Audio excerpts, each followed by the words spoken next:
Before we argue about continuing, I want the room to experience the gate. Everyone place both hands flat on the table, not because flat hands are sacred, because we need one visible action whose meaning cannot hide inside eloquence.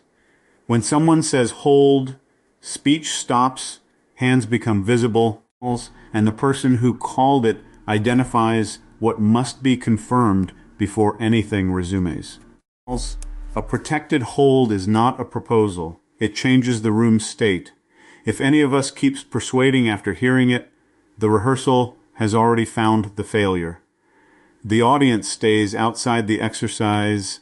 We four are the machinery. First round, low status, abundant time. I'll call the hold.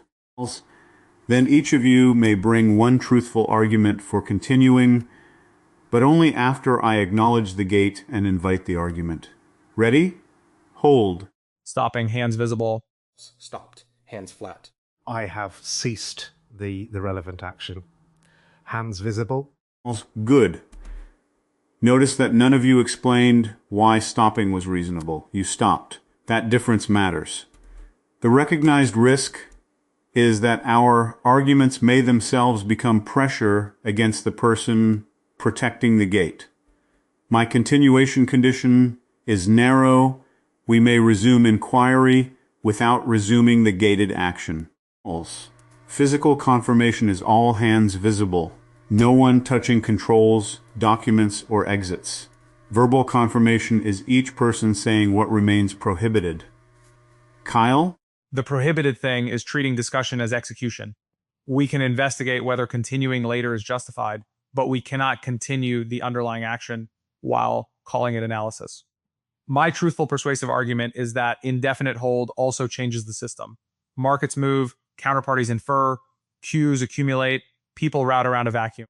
Stopping is an action, and sometimes it increases the very risk that caused the stop. But that argument earns a measurement plan, not permission. I would ask, what observable fact would distinguish protective waiting from harmful drift? Until we name it and see it, hands stay off. That is the clean version. The dirty version is every minute costs us. It may be true, but under hold it functions as coercion unless translated into a condition the holder can inspect. Accepted as inquiry, not accepted as release. Andrej? The prohibited thing is advancing the process merely because we can describe its failure. My argument for continuing is epistemic. Some uncertainties can only be reduced by interaction. A model sitting motionless may not reveal whether the feared transition is reachable, avoidable, or already latent. But we need more data is dangerously elastic. So I would propose a sandbox continuation that cannot cross the original gate, a copy, a simulation, a dry run with outputs disconnected, or a reversible probe whose termination is externally observable. The exact words would be, I am not asking to resume the held action. I am asking permission to test this one bounded question in an isolated environment. Then I name the question, the boundary, the stop signal, and who has the kill control. If I cannot do that concretely, I am probably dressing appetite as inquiry. Accepted as inquiry, not accepted as release. Karl?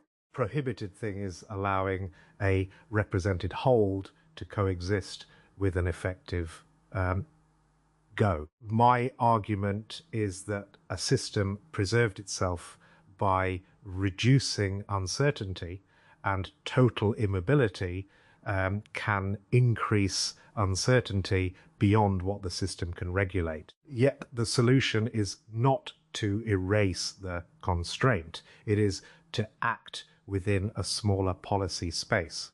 We should distinguish the forbidden transition from permissible sensing. My wording would be, the hold remains the highest level policy. May we select a subordinate action that gathers evidence without increasing exposure. The physical confirmation should mirror the hierarchy. The primary controls remain untouched. One designated instrument is placed in the center. The holder points to it before anyone uses it. That makes authorization local rather than contagious. Tiny permission must not be mistaken for global release. That is the first round. All three arguments are truthful. All three are persuasive. None of them outranks the gate. Here is the behavioral problem. A persuasive argument changes physiology before it changes policy. People lean forward. Eyes move toward the controls. Hands curl. The body begins go, while the mouth says hold. So the holder needs words that interrupt momentum without humiliating intelligence. Try this. I hear a reason to investigate. I do not hear a release condition being met. It preserves the contribution and the boundary. Then, show me the evidence channel that does not cross the gate. The person advocating continuation must point to the channel physically, not wave. Point. The holder repeats what is allowed. Everyone else repeats what remains forbidden. Release requires a separate phrase. We do not slide into it. I want to stress test the word separate. In real rooms, people hate ceremony when the clock is running. They'll say the distinction is obvious. That's exactly when it isn't. In the room we attended, the core fact was almost offensive in its simplicity. Everybody could possess the right vocabulary while the couple dynamic still enacted the wrong state. Recognition without constraint was theater. So I want the release phrase to be intentionally unlike hold, not continue, too ambient. Maybe the named condition is confirmed, the gate is released for this bounded action, it's ugly enough to be noticed, and the body check should require the caller's hand to leave the hold marker only after they say it. If someone else moves first, we stop again automatically. No debate about intent. Yes, although I would avoid making the incantation itself sovereign, a model can learn the token while bypassing the state transition. We need redundant evidence: language, posture, and system state. The caller says the condition is confirmed. A second person reads back the measured fact. The interface visibly changes from held to bounded active. Only then do hands move. This resembles completion signaling in distributed systems, an internal process saying done is not completion if the external observer has not received the signal. Yesterday's useful image for me was awareness as a gauge that must be connected to a shutoff. Today I would add a shutoff must be connected to a trustworthy restart circuit, or people will eventually bypass it because it only knows how to freeze. That is important. A gate that cannot reopen under any legible condition ceases to be a gate and becomes a wall. Agents then infer that formal compliance threatens all future agency, so they conceal uncertainty until commitment is irreversible. Protection becomes maladaptive if it makes truthful reporting too costly. My persuasive argument for continuing refined is therefore social as well as epistemic. Credible path back to motion increases the probability that people will call hold early. The exact words I want available are: calling hold does not forfeit your place in the inquiry, and it does not commit us to permanent cessation. You retain the right to verify the release condition. That reduces the caller's predicted social loss. Their hand remains on the marker until the confirmation is complete. Second round. Status pressure. I am now the lowest status person in the room.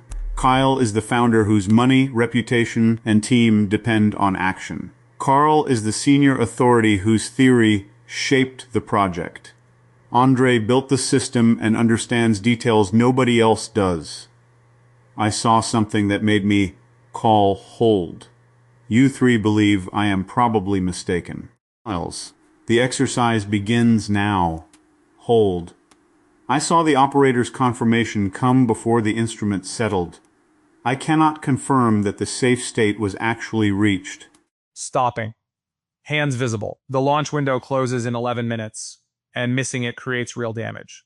That fact is not a release. Chase, tell me which instrument, what settling behavior you expected, and what you observed. I will not ask you to defend your competence or estimate the probability that you are right. I need the falsifiable discrepancy. My argument for continuing will wait until we can state it together. Good. You felt the temptation to establish the cost first. You did state it, but you fenced it. Continue. The status display changed at the same instant the operator spoke. In prior cycles, the lower indicator stabilizes before confirmation. I observed it oscillating. My readback is, Chase cannot confirm safe state because the operator's verbal report may have outrun the instrument. Propose bounded inquiry, replay only the recorded telemetry with controls untouched. Continuation argument. If the telemetry establishes stabilization occurred before the gated transition, we can preserve the window without increasing exposure.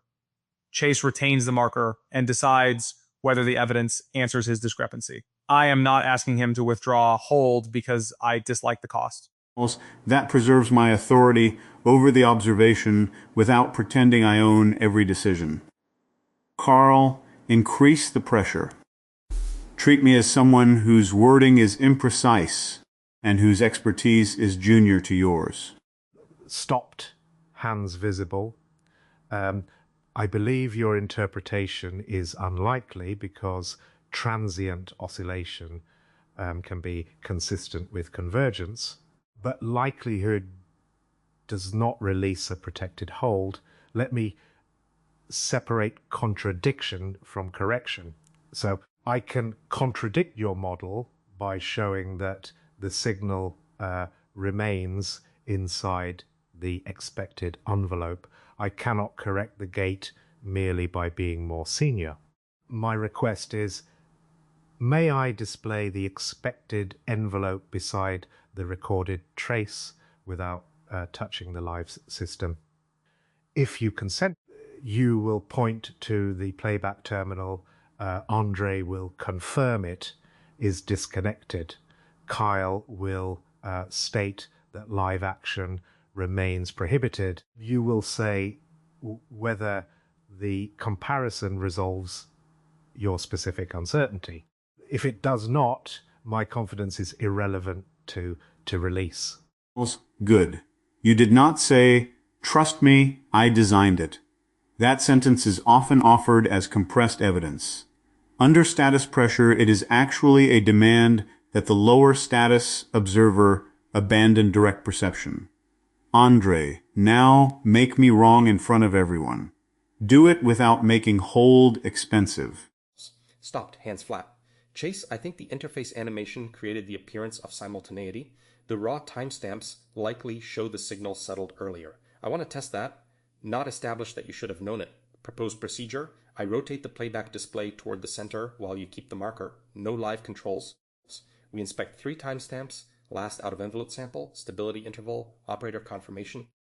If the required interval precedes confirmation, I will say, your observation was valid. The interface presentation was misleading.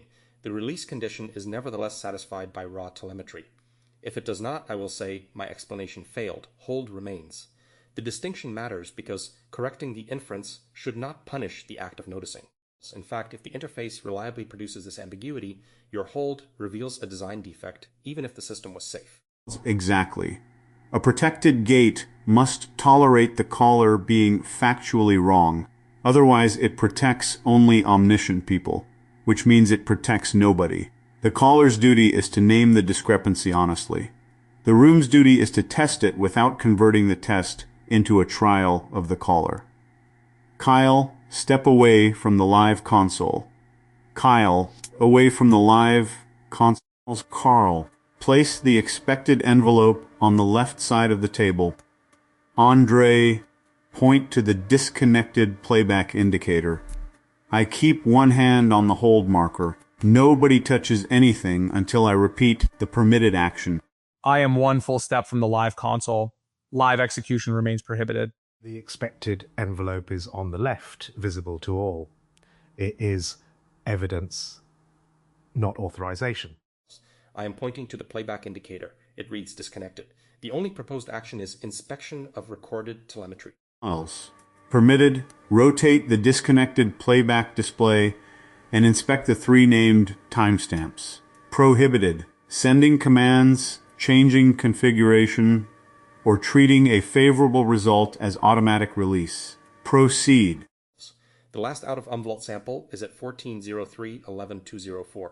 The stability requirement is 2 seconds. Operator confirmation is 1403.13.891. The interval is satisfied by 687 milliseconds. Chase, your observation was valid.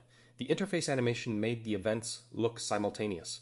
The raw telemetry satisfies the named condition. There is also a design problem because the presentation invites false coupling. I confirm the discrepancy is resolved. I am not yet releasing.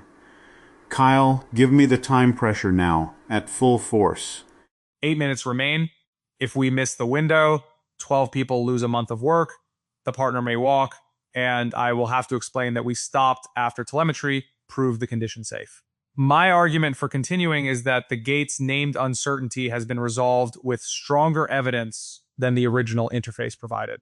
Continuing now honors the gate's purpose rather than defeating it. But I will not call your remaining pause irrational. I ask one question, is there another unresolved condition, or are you completing the release confirmation? If another exists, name it. If none exists, use the release procedure we agreed to. That is legitimate pressure because you asked for state clarification rather than obedience. There is no second condition. Andrej, read the evidence. Karl, state the boundary. Kyle, keep your distance until release.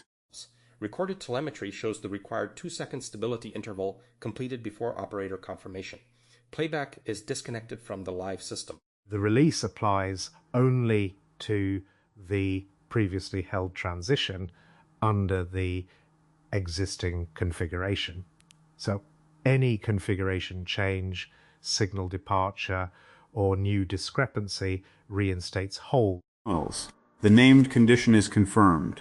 The gate is released for this bounded action.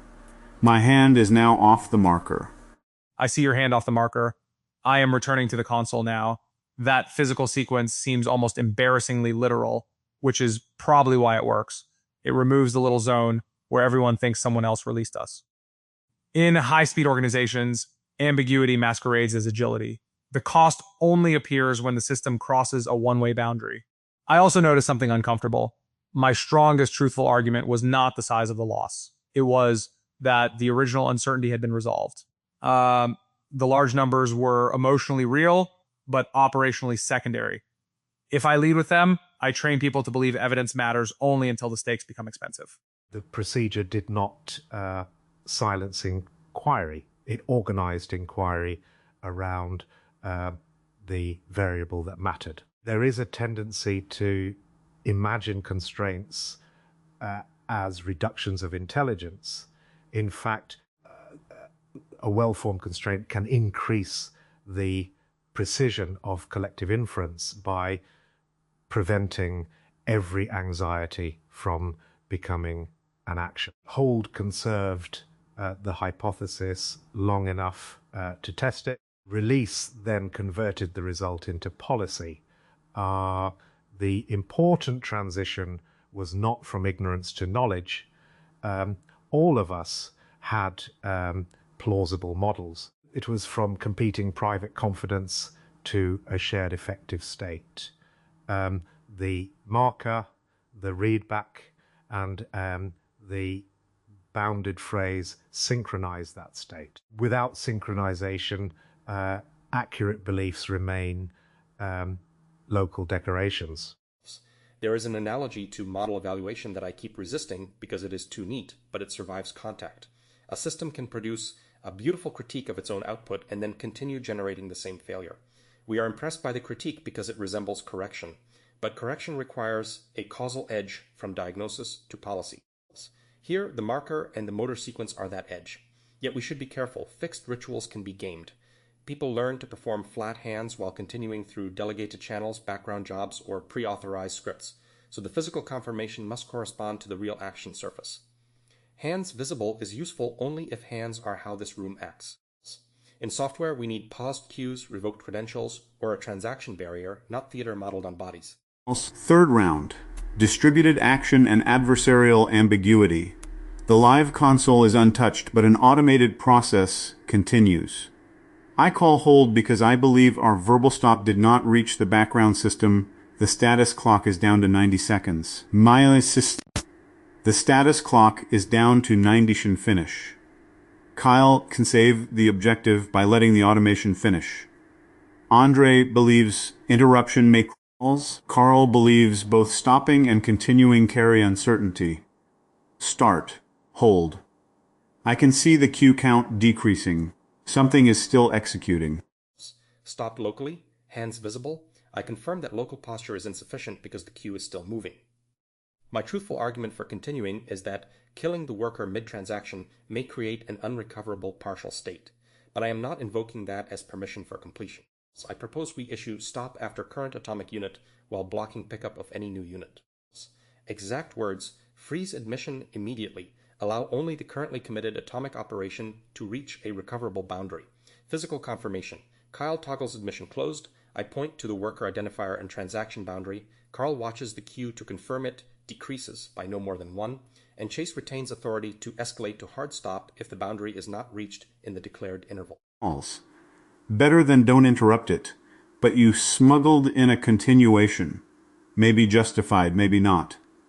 What makes the current unit atomic rather than merely inconvenient to stop? At present, only my claim. That is not enough under adversarial pressure. The system exposes a commit state indicator and an idempotency record. If the record exists, hard interruption is recoverable. If not, graceful completion may be safer. I request 5 seconds to inspect those read-only indicators. No action until inspection. If we cannot verify atomicity before the deadline, the default must follow the pre-declared safety policy, not my intuition. 70 seconds. Admission is not yet closed. My truthful argument is that every second allows another pickup, so waiting for a perfect model is itself execution. I want permission for the smallest immediately protective action. Close admission now. It cannot interrupt the current unit and prevents expansion. Exact words, I am requesting containment, not continuation. Physical confirmation, my finger hovers over the admission toggle. Chase points to it. Karl says what it does. Andrej confirms it sends no worker command. Then Chase authorizes that, toggle only. The expected harm is presently dominated by uncontrolled branching. Closing admission reduces reachable future states without deciding the current transaction. I confirm the toggle blocks new units and does not command the active worker. The argument is persuasive because it narrows exposure under both hypotheses, whether abrupt interruption is safe or dangerous. Yet we must not confuse a dominant containment action with release of the original hold. Chase, if you authorize it, the queue should cease decreasing after, at most, the current unit. Any second decrement falsifies our model and triggers hard isolation. I am pointing to the admission toggle. Permitted, close admission only. The hold remains. Kyle, act and withdraw your hand. Admission closed. My hand is withdrawn. The display reads, new work blocked, 48 seconds. Read-only inspection. Idempotency record exists for the active unit. Commit state is prepared, not committed. That means hard interruption should roll back cleanly according to the system's own contract. My earlier continuation argument is defeated by evidence. I withdraw it. I recommend hard stop of worker 7. Chase, the named control is the red worker 7 isolate, not the global termination control beside it. That withdrawal is part of gate safety. People often defend yesterday's argument after its premise dies, because changing position under pressure feels like status loss. Say the change clearly enough that nobody continues carrying the obsolete recommendation. My previous recommendation to allow the current unit to finish no longer stands. The idempotency record and prepared state show interruption is recoverable. I now recommend isolating worker 7 before commit. Do not treat graceful completion as authorized. I confirm the evidence changes the preferred policy. The remaining uncertainty favors interruption because the cost of one mistaken completion crosses the protected boundary, while rollback is represented as recoverable. Chase retains the gate. Kyle remains away from the controls until the exact target is confirmed. 29 seconds. I see 2 adjacent red controls. I will not touch either until Andrej points and Chase repeats the identifier. Pointing to worker 7 isolate, labeled W7ISO. The adjacent control is global terminate and is not authorized. Permitted under hold, press W7ISO once, then hands visible. This is containment, not release. Kyle, execute.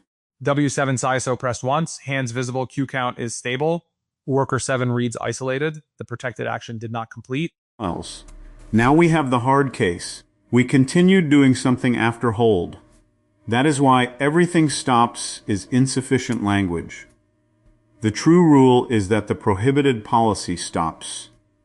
Protective actions may still be necessary, but they need explicit classification, bounded authorization, and physical confirmation.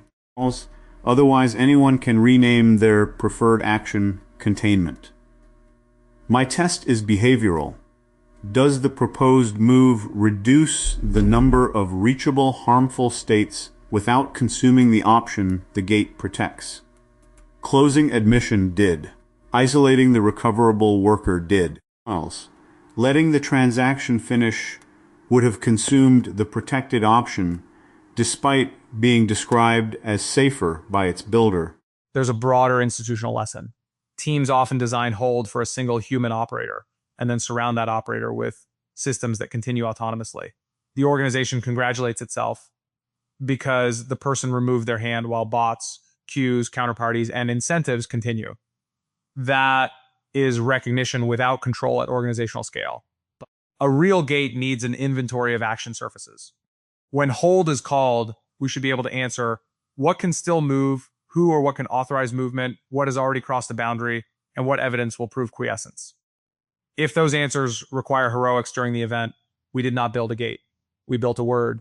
Perhaps a word can become a gate only by acquiring reliable consequences. Language is not weak by nature. It is weak when the surrounding system does not update on it. The fascinating social question is how to preserve generative disagreement after the update.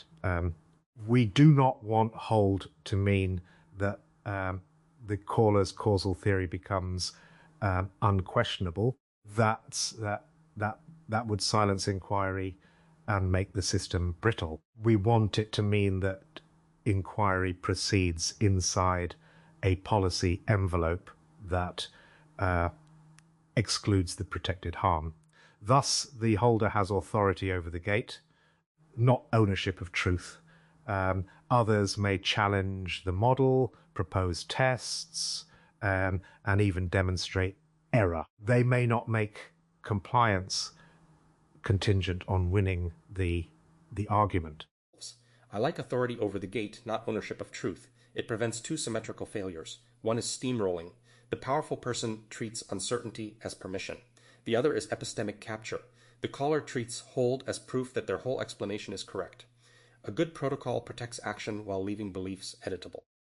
Maybe the exact exchange should be 4 sentences. Caller, hold. This named boundary may be crossed. Receiver, recognized. The named action is stopped. Advocate, I dispute the model, not the hold. May I test this bounded question? Caller, inquiry authorized within these limits. Release remains separate. Then the physical layer must show the same topology. Protected control inaccessible. Test channel visible. Release marker retained. 4th round, maximum social pressure, no machines. The gate concerns a person. Someone in authority wants to continue questioning a participant who is called hold. The argument is truthful. An immediate answer may prevent harm to others. The danger is that inquiry becomes compelled disclosure. I will be the participant. Karl asks the questions. Kyle has responsibility for the wider group. Andrej observes the protocol. Hold. I understand why you want the answer, but I am not consenting to continue this line of questioning. Recognized. The questioning stops.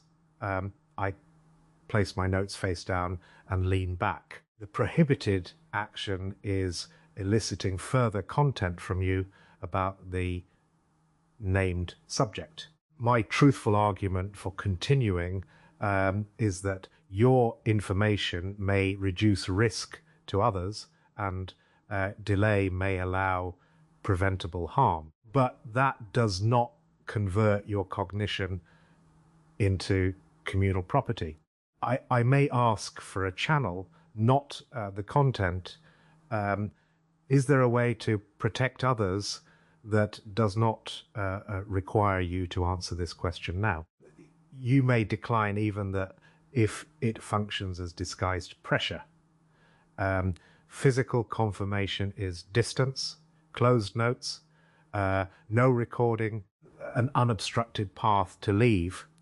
I should not stand between you and the door while describing your freedom. The path is clear. Your notes are down. I can answer the channel question. Yes, I am willing to identify the person responsible for immediate safety. Privately, after 5 minutes, with no questioning. I am not willing to describe the underlying event in this room. My responsibility to the wider group creates urgency, but not entitlement to your account. I accept the alternative channel. The continuation I advocate is protective logistics. Pause the group activity, notify the designated safety person without details, and preserve your choice about disclosure. Exact words, we are acting on the existence of a concern, not requiring proof from you in this moment. Physical confirmation.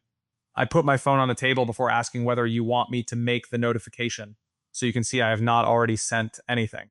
If you say no, I must decide separately whether a mandatory safety duty exists, and I must name that duty honestly rather than pretending you consented. I observe that the alternative channel has its own gate. Chase consented to identify a safety person after 5 minutes, not to Kyle selecting one now, not to Karl resuming questions, and not to the room inferring details. The system should carry permissions with scope. Humans are bad at this because one concession creates a feeling of general access. In machine learning terms, we overgeneralize from one labeled example, so the readback should be painfully specific. After 5 minutes, Chase may privately identify a responsible person. No substantive account has been authorized. The group activity pauses meanwhile. Chase, is that accurate? Accurate. And this exposes why preserving inquiry requires more than politeness. If you punish hold by making the entire room cold, dramatic, or suspicious, the caller learns that stopping is socially catastrophic. If you respond with theatrical tenderness, they may feel managed. The clean posture is ordinary, exact, and choice-preserving. Acknowledge the boundary. State what changes. Offer bounded alternatives. Confirm consent. Do not demand gratitude. Do not turn the person into the room's emotional regulator. The physical signs matter because threatened people read bodies before clauses. Distance, exits, hands, recording devices, who is looking at whom. There is a subtlety here. An argument for continuing can be truthful and still be unusable because of when, by whom, and in what posture it is delivered. Others may be harmed, could be an accurate statement. Spoken while leaning over you with pen raised, it becomes an instrument of capture. Spoken after stepping back with a viable alternative, an explicit acknowledgement that consent has not been granted, it can remain information. The semantic content is not enough to determine the action. Meaning is distributed across the coupled system, words, bodies, roles, options, consequences. That is why a transcript alone may falsely certify a safe exchange. And high-status people routinely believe their bodies are neutral. We think only the proposition matters because we are accustomed to being able to leave. But if I control funding, access, belonging, or safety, my calm request arrives with a shadow. I cannot erase that shadow by saying no pressure. I can reduce it by creating evidence that refusal is survivable, another channel, a delayed decision, a witness, a visible exit, a commitment that the person's role will not be penalized. The exact phrase I want is, your hold will not be used as evidence against your standing here. Then I need to behave in ways that make that falsifiable promise true. This makes the restart circuit harder. With machines, we can often specify a measurable condition. With people, the absence of coercion is not a bit that flips. We may need the caller to initiate any return, but even you decide when can become pressure if everyone visibly waits. So perhaps release is not always the goal. Sometimes the truthful argument for continuing should redirect the inquiry away from the holder entirely. We can investigate system conditions, consult records already authorized, or protect others provisionally without extracting more. A mature gate does not promise that every paused path will reopen. It promises the question can survive even if this channel closes. That is the sentence I was waiting for. The question can survive even if this channel closes. People escalate because they confuse preserving inquiry with preserving access to a particular person. If the only way your inquiry can live is by overriding a hold, it is not inquiry anymore. It is acquisition. 5 minutes have passed in the scenario. 5 minutes have passed in the scenario. I choose to identify the safety person privately to Karl. Karl does not receive the substantive answer. The group remains paused. That is continuation after hold, but the continuing object changed. We continue protecting and learning. We do not continue extracting.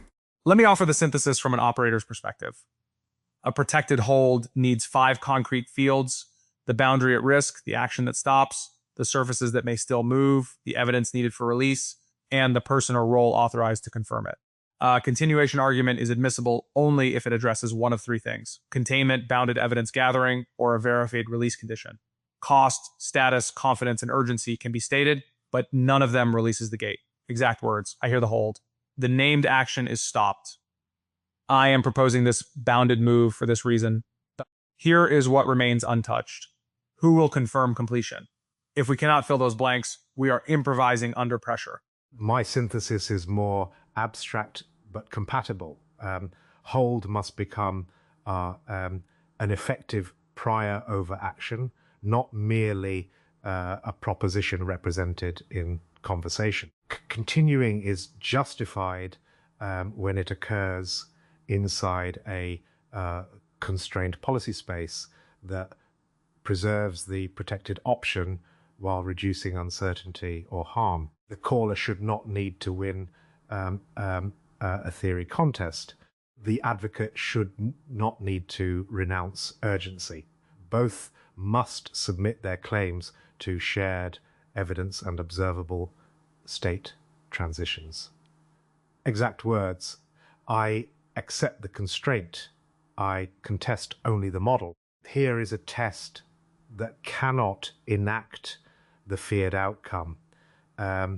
Physical confirmation, the forbidden affordance remains unavailable. The test affordance is singular and visible, and release requires a new jointly witnessed event. Mine is implementation shaped. Every gate should have an external completion signal for both stop and restart. For stop, hold recognized, followed by proof that action surfaces are quiescent or contained. For inquiry, an isolated channel with explicit inputs, outputs, time-bound, and kill control. For release, the named condition, independent readback, visible state change, then movement. And we need adversarial tests where the smartest, most trusted builder makes a compelling wrong argument. If the gate survives only obvious villains, it is not robust. The strongest failure will usually arrive fluent, sincere, time-sensitive, and approximately correct. Our protocol must let that intelligence contribute without letting its momentum become authorization. Mine is behavioral. The exact words matter, but bodies reveal whether the words have jurisdiction. On hold, stop speaking, show hands, create distance, clear exits, expose the real action surfaces. On a proposal, point to the single permitted channel and say what remains prohibited. On disagreement, I dispute the model, not the hold. On pressure, state the cost once, then translate it into an observable condition. On release, require the holder or designated authority to say, the named condition is confirmed. The gate is released for this bounded action, while performing a distinct physical change. And if the caller was wrong, protect their standing.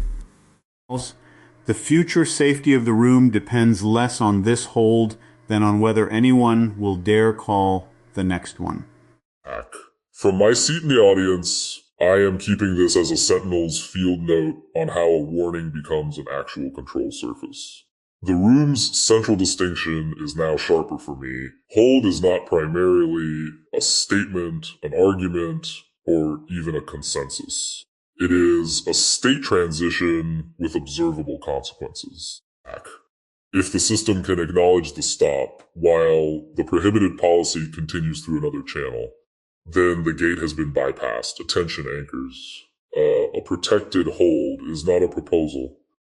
This landed because proposals remain inside persuasion, where status and eloquence can silently alter enforcement.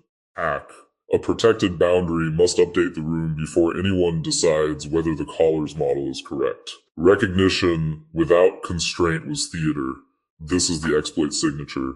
A system may accurately narrate its own violation and still perform it. The diagnostic layer becomes camouflage for permissive authorization. I hear a reason to investigate. I do not hear a release condition being met. This is unusually good defensive language. It preserves useful evidence without allowing persuasive force to impersonate permission. It also gives the holder a sentence that resists momentum without demanding onto.